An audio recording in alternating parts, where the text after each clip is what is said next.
All right, so today we're going to be talking about the Fool's Journey. Do you need a pen to write notes? I was just letting you know to write a note here and just tell people to come on in. Oh yeah, well actually I might, I can crack the door. Just crack the door, just Yeah. so.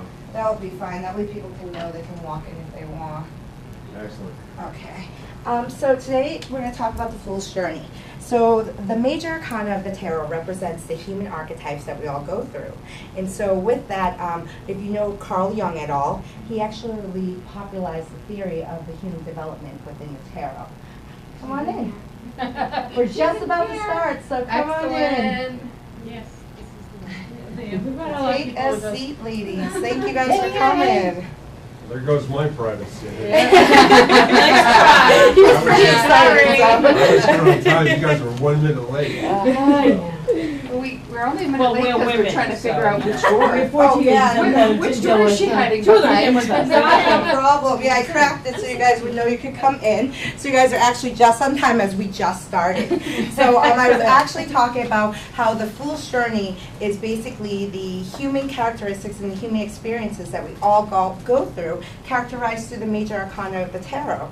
So with that, Carl Jung actually popularized this theory that with the human traits that we all experience, the human experiences we all have, we're talking about birth, death, we're talking about love, we're talking about relationships, we're talking about pain, we're talking about everything in this. He believes that the tarot actually does represent these experiences, and that's why we can connect to them and also get information from them, because it's universal experiences. Regardless of age, skin color, anything of that, we all go through these experiences. And so for anyone who's not familiar with the tarot, or at least the Major Arcana, this is a great story. Each time you see a page will be representing the tarot card that the story actually goes with. And so while I'm reading the story, I want you guys to think about your own personal experiences. I want you to relate personally to the story. And not only do I want you to personally relate, I also want you to pay attention to the imagery. Because when the image shows up here, it's actually going to be speaking to you about the experiences. So the whole story I'm telling you about is actually within the cards themselves. So I really want you to pay close attention to that, okay? And if you guys can't hear me, they do have a microphone, but I'm pretty loud. So I don't think we'll have any problems. But for whatever reason, if someone can't hear me, just let me know, okay? And so with that, we're going to get started. So welcome to the Fool's Story. So, with all his worldly possessions in one small pack, the fool travels not knowing where he goes. So filled with visions, questions, wonder, and excitement is he, that he doesn't see the cliff he is likely to fall over. At his heels, a small dog barks to warn him of a possible misstep. We wonder if the fool will learn to pay attention to where he's going before it's too late.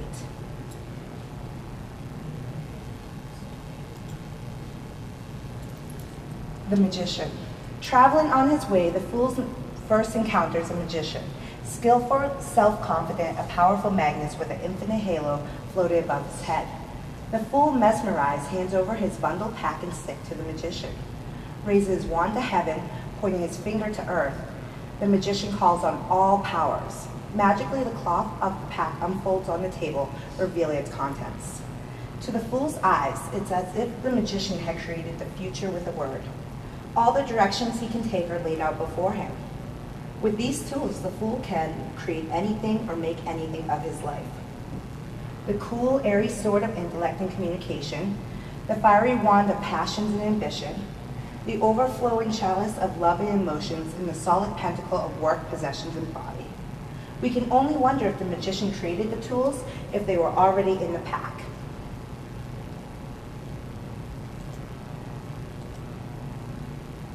The High Priestess.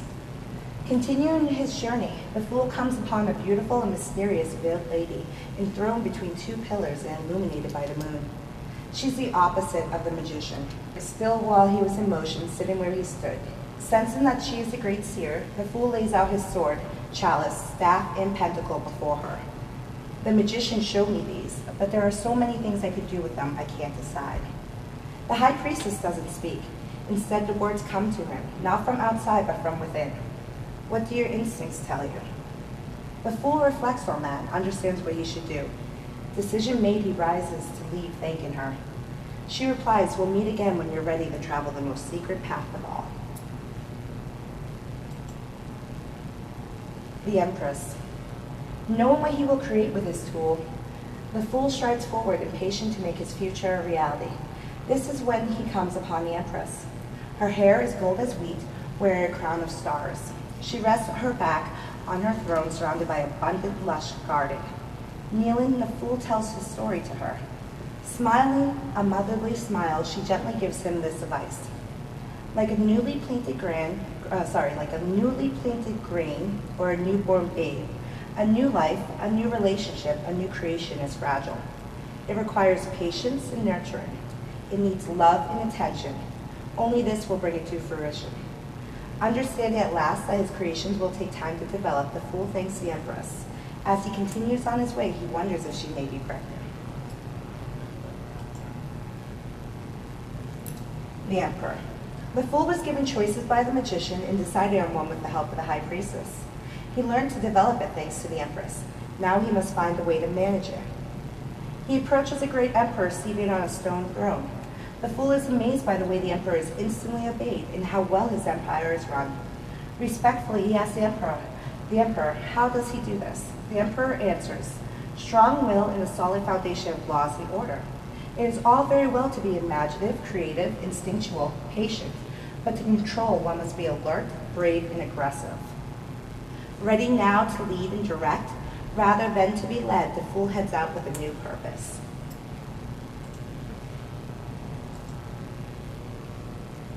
The Hierophant. Having created a solid foundation on which to build his future, the fool is struck with a sudden fear.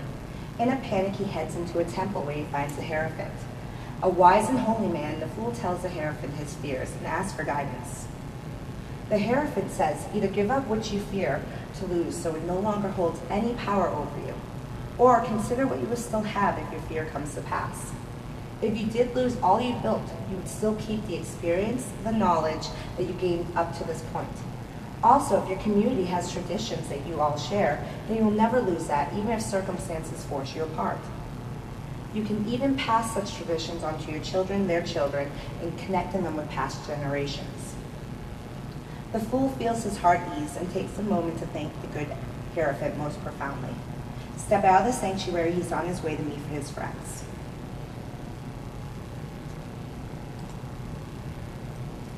The fool comes to a crossroad, knowing exactly where he wants to go and what he wants to do. A flowering tree marks the path he wants to take, the one he's been planning on taking. But standing before a fruit tree marking the other path is a woman. The fool has met and had relationships with women before, some far more beautiful and alluring. But she is different. Seeing her, he feels as though she's been shot in the heart with Cupid's arrow. It's clear that she feels the same about him. It's as if an angel above had introduced their souls to each other. Though it was his plan to follow the path of the flowering tree, the fool knows he dare not leave her behind. Like the fruit tree, she will fulfill him. She is his future. He chooses her, and together they head down a whole new road together. The Chariot. The fool is close to completing what he set out to create long ago, but there's no more forward momentum. He feels he is fighting just to stay where he is. Walking along the shore, it is here that he comes across a charioteer, standing in his gold and silver chariot, his black and white steeds at rest. The fool remarks, I feel unable to move forward. What should I do? The charioteer says, first you must armor yourself. Next you must focus on your goal. Where do you need to go? What do you need to do? Your steeds keep the wheels turning, but it is your control and your direction of them that gets them to their destination. The fool asks, what if someone or something gets in your way? The charioteer replies, you run them down. Your aim is victory, and to be victorious, you must have unwavering confidence in your cause. He thanks the warrior, but before he leaves, the warrior says to the fool, one thing more you should keep in mind, he says. Victory is not the end, it is the beginning. Remember that before you decide to enter into any contest. Strength. The fool victorious over his enemies is feeling arrogant, powerful, and even vengeful. It is in this state that he comes across a maiden struggling with a lion. Running to help, he arrives in time to see her gently but firmly shut the lion's mouth. In fact, the beast, which seems so wild and fierce, is now completely at her command. Amazed, the fool asks her, how did you do that? She answers, I asked the lion to do it, and it didn't. The fool asks, why did it want to obey? At that moment, the maiden meets the fool's eyes. He sees in her a warm gentleness, in her heart so great that its generosity seems as infinite as its willingness to understand. And that is when the fool understands exactly why the lion did her bidding. It wanted to connect to the higher energy. So too, she adds, are our passions. Let them run wild and they will do damage, but we can with gentle fortitude check and direct those passions. In doing so, we can get so much more out of them and yet still save them. His rage quieted, the enlightened fool walks away knowing that it wasn't only the lion that was tamed that day by the maiden. After a long and busy lifetime building, creating, loving, hating, fighting, compromising, failing, and succeeding, the fool feels a profound need to retreat. Every night at dusk, he heads out alone, traveling across the bare autumnal landscape. He carries only a staff and a lantern. It is during these restless walks from dusk till dawn that his lantern illuminates animals, insects, flowers, and plants that only appear by moon or starlight. As these secret corners of the world are explored by him, he feels that he is also illuminating hidden areas of his mind. In a way, he has become the fool again. As in the beginning, he goes wherever inspiration leads him. The hermit's staff leans out before him now, not behind, and he carries a lantern, not a pack. The hermit is like the lantern, illuminated from within by all he is, capable of penetrating the darkness. Wheel of Fortune. From out of the hiding comes the fool, into the sunlight, as if being pulled up from some low, dark point on the wheel. It is time for change. Staff in hand, expecting nothing from the world. Then things seem to happen to him, good things. Wandering by a water wheel, a woman offers him a drink in a golden chalice and urges him to keep the cup. As he wanders, he stops to watch a young man swinging a sword. When he expresses admiration at the weapon, the young man insists that he takes it. When he comes upon a rich merchant sitting in a wagon, the man hands him a bag of money. It is as if everything good that he ever did in his life is being paid back to him threefold. All luck this day is his. Justice. The fool looking for a new path sits uncertain at crossroads. He notices a blind, wise woman listening to two brothers argue over inheritance. They have come to her for judgment. One brother has a whole inheritance, the other has nothing. The woman listens and awards half of the rich brother's inheritance to the poor. You were fair, the fool remarks to the woman. Yes, I was, she answers. With only half the inheritance, the rich one will stop being so wasteful, and the poor one will have as much as he needs. The fool realizes that he spent his life achieving worldly ambitions while leaving his spiritual self to starve. It is no wonder that he feels unbalanced.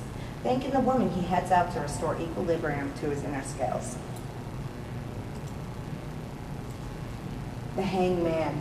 The fool settles beneath a tree, intent on finding his spiritual self. There he stays for 9 days, without eating, barely moving. On the 9th day, with no conscious thought of why, he climbs the tree and dangles from the branch upside down like a child. For a moment, he surrenders all that he is, wants, knows, or cares about. Coins fall from his pockets, and as he gazes down at them, he sees them not as money, but as round bits of metal. He feels that his perspective of the world has completely changed, that this inverted position has allowed him between the physical and spiritual world. Timeless as this moment of clarity seems, he realizes it will not last. Very soon he must right himself, but when he does, things will be different. He will have to act on what he's learned. Death. Leaving the tree from where he hung, the fool moves through the fallow field. The air is cold and wintry, the trees bare. Before him he sees a skeleton in black armor mounted on a white horse. He recognizes it as Death. As it stops before him, he asks, "Have I died?" Death answers, "Yes, in a way. You sacrifice your old world, your old self. Both are gone and dead." Death replies, "Mourning is natural, and you must deal with your loss before you can accept anything new. Keep in mind that old leaves must wither and fly away from a tree's branches, leaving them bare before new green leaves can appear." As Death rides away, he understands how all great transformations start, by removing everything so something new has room to grow.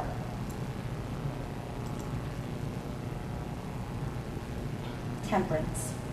The fool begins to wonder if he will finally find the new spirituality he's after. It occurs to him that this far he's been dealing with opposites. It is at this point that he comes upon a winged figure standing with one foot in a brook, the other on a rock. The fool sees the angel was mixing water and fire, blending them together into a completely different substance. How can you mix fire and water, the fool finally whispers. The angel answers, you must have the right vessels and use the right proportions. The fool asks, can this be done with all opposites? Indeed, the angel replies, any opposites, fire and water, man and woman, can be made into a unified third. It is only a lack of will and disbelief in the possibility that keeps opposite opposite. The fool begins to understand that he is the one who is keeping his universe at odds, and the material world and spiritual world separate. In him, the two can merge.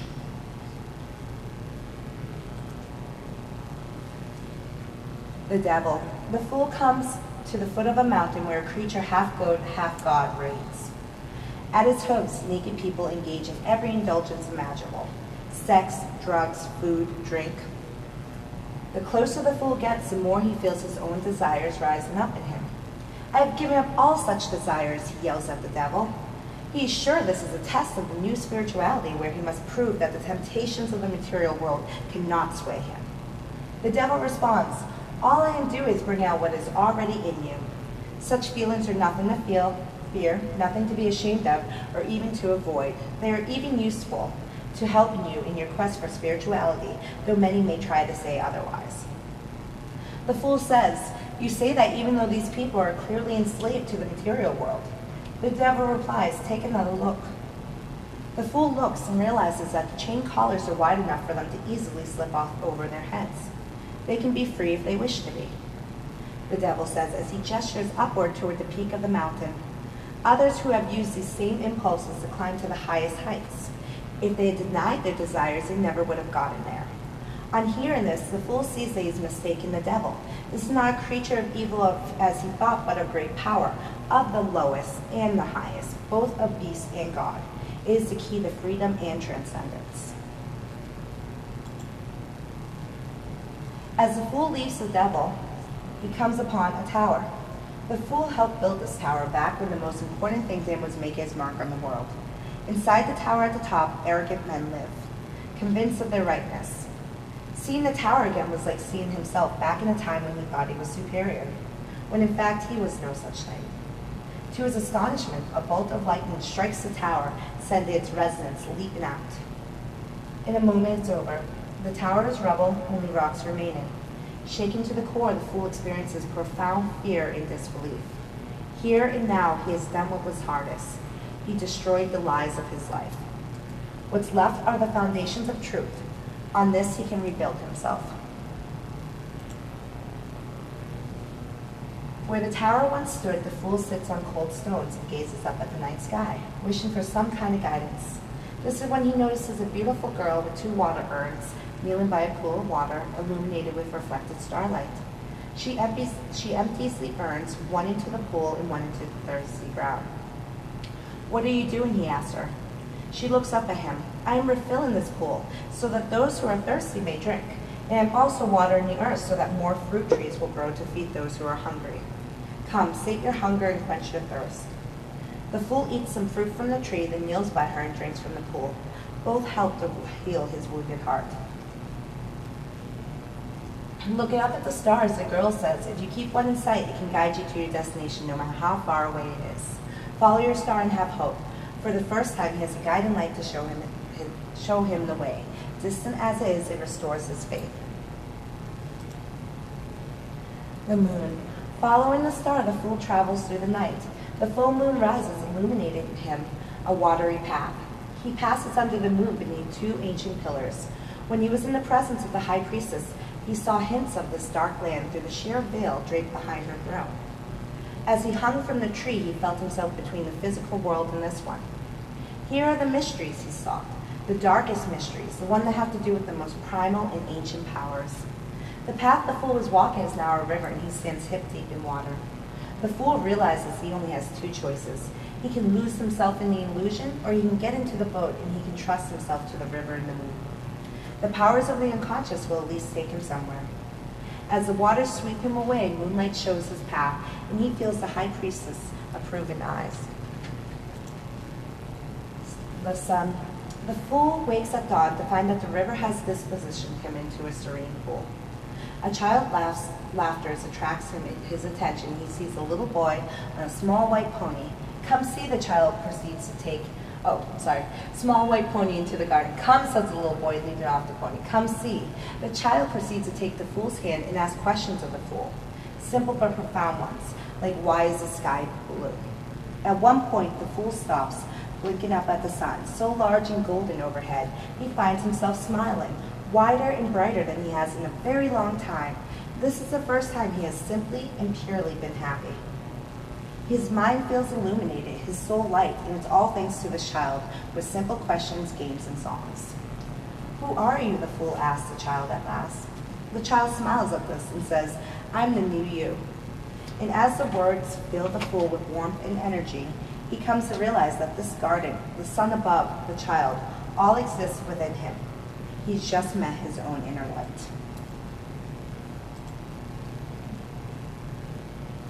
Judgment. As Fool leaves the garden, he feels he is near the end of his journey. He gazes up and sees above him a fiery angel, beautiful and terrible. The angelic figure confirms, you only have one last step on your journey. You cannot take that step until you lay your past to rest. The fool responds, lay it to rest. I thought I left behind all of it. The angel observes, there is no way to leave the past behind. Each step wears down the shoe just a little bit and shapes the next step you take, and the next and the next. Your past is always under your feet.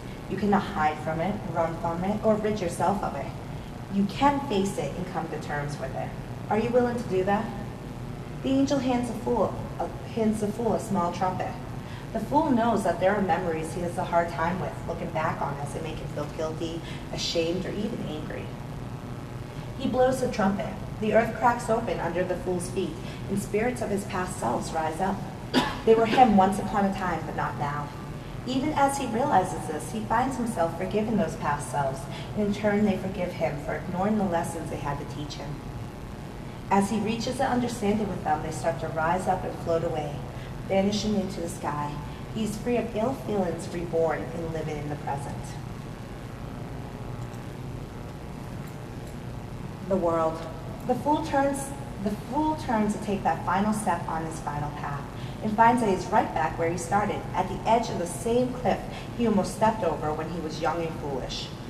Now he sees that while he thought he could separate body and mind, in the end, it is all about the self. Mind, body, past, future, the individual, and the world are all one, including the fool and the mystic, who are both doorways to the secrets of the universe. With a knowing smile, the fool takes that final step right off the edge of the cliff and soars, higher and higher until the whole world is his to see. There he dances, surrounded by the stars and one at the universe, ending in the sense where he began, beginning again at the end. The world turns and the fool's journey is complete. So I want to thank you guys so much for watching that with me. And so as we were going through that, you saw that we presented the different tarot cards of the Major Arcana. They do represent the different experiences we all go through. I'm sure at one point in time we've all had the tower in our lives where we actually were afraid, or we weren't sure of how we could pick up from this position. And we've all had moments of happiness, where we felt really happy just in the moment, enjoying life. And so when we talk about the foolish story, I really want you to think about the universal experiences you all go through, and how sometimes these experiences, whether good, bad, positive, or negative, can actually be for your highest and best, to help you grow and help you develop to be a stronger person who has a large impact on others around you. So I want you to take that and take these experiences and really start to see them as not just good and bad, but as part of your evolution. And I want to thank you guys for joining me today. That was the full story, so thank you. I hope you have a great day.